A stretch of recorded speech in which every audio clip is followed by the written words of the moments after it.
High বন্ধুরা, কেমন আছেন সবাই? আজকে আমি আপনাদের মাঝে নিয়ে চলে আসলাম নতুন আরেকটা ওষুধের রিভিউ, যেটা হলো নেক্সাম মাপস 20। এটি একটি ইসোমোপ্রাজল গ্রুপের ঔষধ, যেটা ম্যানুফ্যাকচার করেছে বাংলাদেশের স্বনামধন্য কোম্পানি স্কয়ার ফার্মাসিউটিক্যাল। এই নেক্সাম মাপস এটা সবচাইতে উন্নত টেকনোলজিতে তৈরি।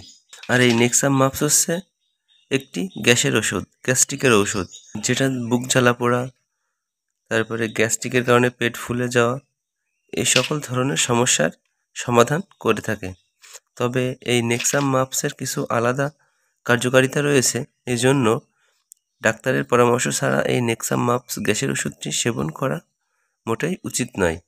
আর এই নেক্সাম মাপ ঔষধটি সকালে ও রাতে খাবার আধা ঘন্টা আগে খালি পেটে সেবন করতে হয়। এই ছিল আজকের এই নেক্সাম মাপ ঔষধের রিভিউ। তো ধন্যবাদ সকলকে।